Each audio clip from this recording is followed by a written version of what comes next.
على شعوره طبعا اكيد. لكن انا مع عمرو الدرديري في نادي الزمالك اكبر من كده بكتير.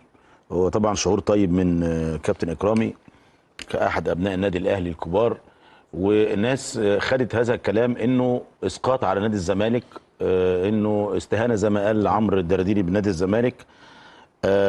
بالتاكيد طبعا ده ما كانش شعور كابتن اكرامي. انا واثق من هذا، انا عارف شخصيته وعارف جواه ايه يعني. الناس ما تعرفش هذا الكلام، لكن كون انك انت اي حد، مش اكرامي بس، اي حد يقول ان نادي الزمالك اتبرع له ولا بتاع، ده الراجل بيهرج. لان انا ما ينفعش نادي الزمالك يتقال عليه هذا الكلام. نادي الزمالك يعني كابتن اكرامي بيهرج؟ لا انا ما قلتش كده، انا قلت اي حد يقول هذا الكلام. وانا قلت لك الاول انا بشكره ان هو شعوره طيب، سيبه يكمل. لكن انا ما ينفعش ان اقول نادي الزمالك اتبرع له ب 2 جنيه ولا 100 جنيه ولا الكلام ده كله. نادي الزمالك يا كابتن اكبر من كده بكتير، وزي ما انت قلت يا مهيب هناك مجلس اداره هو اللي يحل هذه المشكله. يشكر اكرامي، يشكر بدر حامد، يشكر عمرو الدرديري، يشكر ايهاب، يشكر طارق، يشكر مهيب ان هو بيطرح بعض الحلول. قد تكون هذه الحلول فيها موافق وفيها غير موافق، وفيها نوع من انواع الاستخفاف، وفيها نوع من انواع الجديه. كل الكلام ده مقبول، لكن الغير مقبول ان انا اتكلم على نادي الزمالك ان انا عايز نادي الزمالك اتبرع له بسين او بصاد من الفلوس. ما ينفعش. هناك مجلس اداره اعتقد ان هو يعني قادر ان هو يحل هذه المشكله الماديه، وعندنا اسم الزمالك كبير يجيب فلوس. الزمالك مش محتاج ان انا اتبرع له بفلوس. طب ما تجيب ايه؟ ما تجيب فلوس. وانا اللي هجيب؟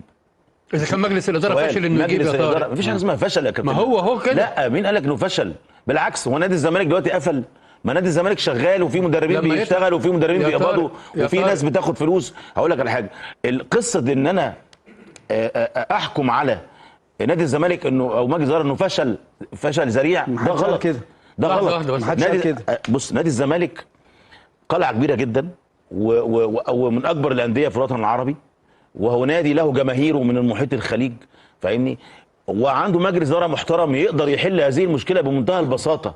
مش انا اللي هقول لهم يحلوا ايه، ولا حضرتك ولا مهيب ولا اي حد. هم عارفين كويس قوي المشكله فين، ولكن هناك حاجات يعني ما نقدرش نتكلم فيها يا كابتن اكرام، خاصه بمجلس الاداره. مجلس الاداره في اوقات كتيره جدا كان بيشتغل بشكل جيد، وهقول لك على حاجه، لو انت رجعت بالذاكره ورا كده، لو انت مثلا ماتش دجله ده كسبته ولا ماتش الجونه ده كسبته، ما كانش الكلام ده اتقال. اسمع اللي بقول لك عليه، انا عارف اقول لك ايه. ما كانش الكلام ده اتقال. كان الزمالك باول دوري بفرق 6 7 بونت، والناس قاعدين مستريحين ومستكنسين، ومحدش بيزعل ومحدش بيتريق ولا حد بيعمل اي حاجه. الكلام ده كله، كون ان بعض اعضاء مجلس الاداره بيتكلموا عن الازمه الماليه بشكل